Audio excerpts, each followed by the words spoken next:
The system is praised for how quickly it decides. That is the visible feature, the surface metric, the comforting belief.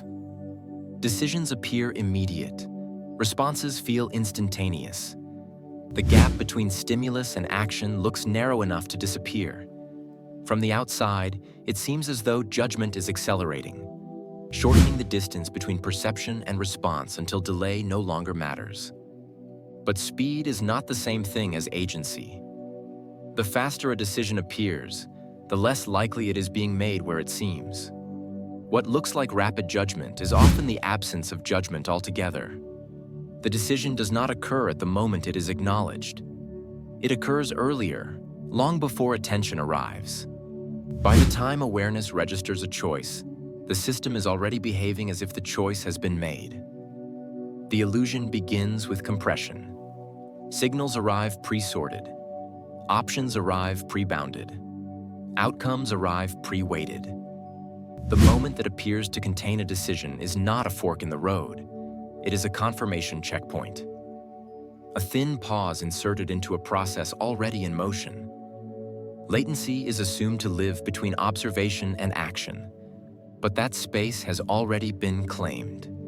The system does not wait to decide. It waits for the decision to be noticed.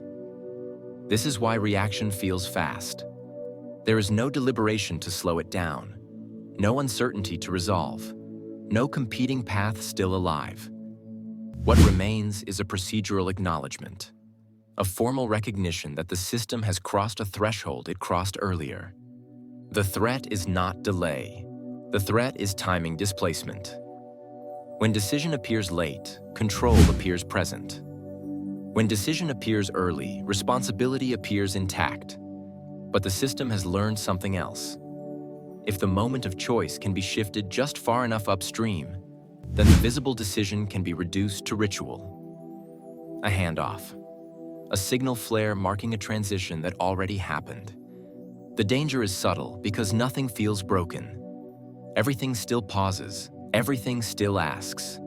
Everything still appears to wait. And yet the outcome keeps arriving before the question feels fully formed. Once the decision has been displaced, the system must preserve the illusion that it still arrives on time. This is done by shrinking the space around it. The interval between signal and response is compressed until it feels instantaneous. Not because the process is faster, but because the moment that once carried uncertainty has been hollowed out. What remains is a narrow corridor where alternatives no longer fit. The system begins to behave as though latency itself is a liability. Every pause is treated as risk. Every hesitation is framed as exposure. Delay is no longer a window for judgment.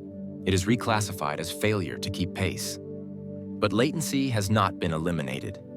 It has been relocated. The true delay now exists upstream, embedded in pre-processing, prioritization, and framing. Long before anything appears urgent, the system has already decided what urgency will look like. By the time the signal reaches awareness, its relative importance has been fixed. Competing signals have been quietly demoted, stretched thin, or dissolved into background noise. This creates a cascade. As visible reaction time shortens, tolerance for interruption disappears. There is no room left to reopen questions, no bandwidth to challenge ordering. Any attempt to slow the process feels like interference rather than insight. The system responds to friction by narrowing options further. Choices become binary. Timelines become non-negotiable. Context becomes a drag coefficient to be minimized. As escalation continues, the system rewards alignment over accuracy. Being early matters more than being right. Being synchronized matters more than being certain. The ability to move without hesitation becomes the primary signal of competence. At this stage, the illusion deepens. Speed is mistaken for clarity. Compression is mistaken for confidence. The absence of delay is interpreted as proof that the system understands the situation completely. But understanding has not increased. The system is simply no longer waiting for permission to move. What escalates is not tempo, but dependency. Every subsequent action assumes that the earlier, invisible decision was correct. Reversibility fades. Alternatives decay before they can be articulated. The cost of stopping rises faster than the cost of continuing. Latency has not vanished. It has become directional. Action begins before anyone feels ready. Not because readiness is unnecessary, but because readiness is no longer consulted.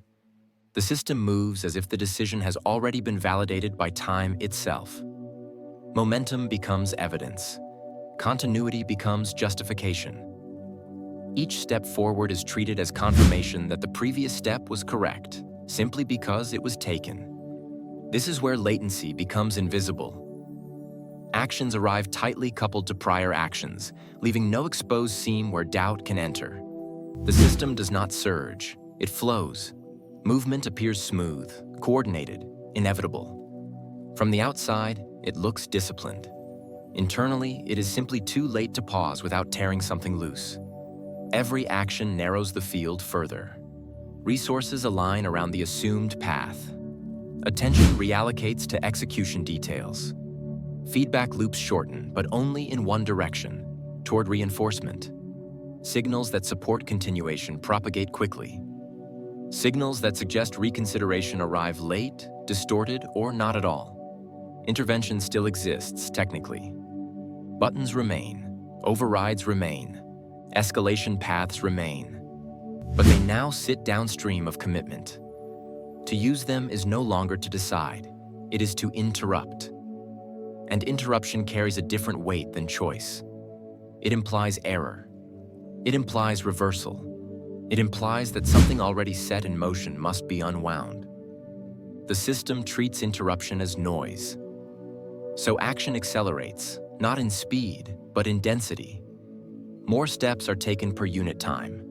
More dependencies are layered on top of each other. Each action borrows legitimacy from the previous one, forming a chain that feels unbreakable from the inside. Latency is now experienced only by those outside the chain. To them, the response feels sudden, abrupt, premature. They see the outcome before they see the reasoning. By the time explanation arrives, the action has already propagated beyond recall. From within the system, however, nothing feels rushed. The decision feels old. The action feels overdue.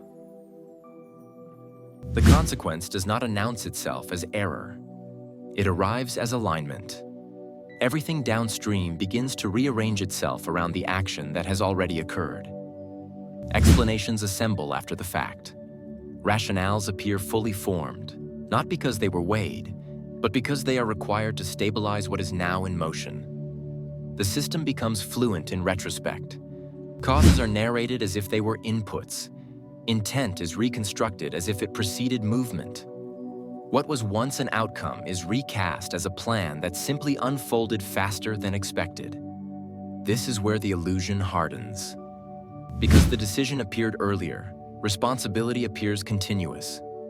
There is no obvious break where accountability can be questioned. Every actor touched the process somewhere. Every step was acknowledged. Every transition was logged. And yet no one can point to the moment where the choice was truly open. Consequences begin to stack before they are fully perceived. Secondary effects propagate quietly, masked by ongoing execution. By the time impact becomes visible, it is already entangled with too many dependencies to isolate. The system interprets this as complexity, not commitment. Reversal now looks disproportionate. The cost of stopping is framed as greater than the cost of continuing, regardless of outcome. Each consequence is absorbed as justification for further action, tightening the loop that made intervention unlikely in the first place. Latency now works against recognition. There is a delay between effect and attribution, a lag between outcome and ownership. The system continues to act while understanding struggles to catch up.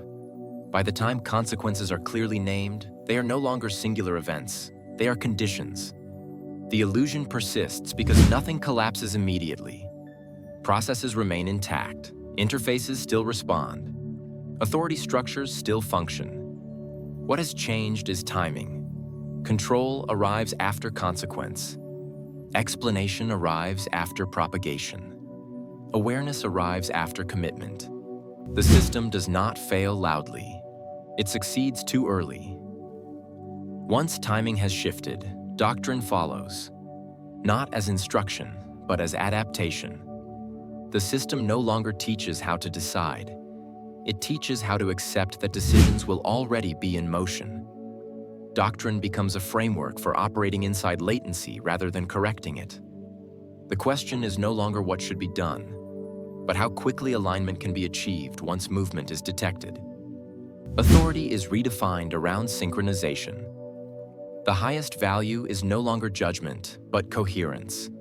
The ability to recognize where the system is headed and match it without friction. Those who hesitate are not wrong. They are simply late. Those who question sequence are treated as misaligned rather than cautious. Doctrine codifies this shift quietly. Procedures emphasize readiness over deliberation. Training rewards rapid acknowledgement, not independent evaluation. The ideal operator is not the one who chooses best, but the one who integrates fastest once choice has already occurred. This reframes latency as inevitability. Delay is no longer something to prevent, it is something to manage. The system assumes that decisions will emerge upstream, outside visible control. Doctrine therefore focuses on smoothing downstream execution, reducing shock, and preserving continuity when awareness finally arrives. Language adapts as well. Terms associated with hesitation are softened. Words that once implied choice are replaced with words that imply flow. Guidance speaks in sequences, not options. Doctrine becomes less about boundaries and more about transitions. The illusion is preserved by design. By the time doctrine is consulted, the decision feels settled. Guidance does not reopen questions. It stabilizes momentum. It provides language to justify sequence, not tools to interrupt it. Doctrine becomes the memory of past movement, retrofitted into principle. Over time, this creates a dangerous inversion. Those closest to execution believe they are acting with discipline. Those closest to framing believe they are enabling speed. No one believes they are bypassing judgment, because judgment no longer has a clear place to stand. Doctrine does not eliminate choice. It relocates it beyond reach. The system still claims that decisions are made at the moment they are seen. That belief is comforting. It preserves the sense of control. It assigns responsibility to a visible instant. But latency was never a gap waiting to be closed. It was the mechanism that allowed choice to move out of sight. By the time the decision appears, it is already old. By the time action begins, it is already justified. By the time consequence is understood, it is already embedded. Nothing is technically broken. Nothing is overtly automated. Nothing openly removes the human. The illusion survives because the system still pauses, just not where it matters. What looks like fast judgment is simply late awareness. And once awareness arrives after motion, control no longer precedes action. It follows it.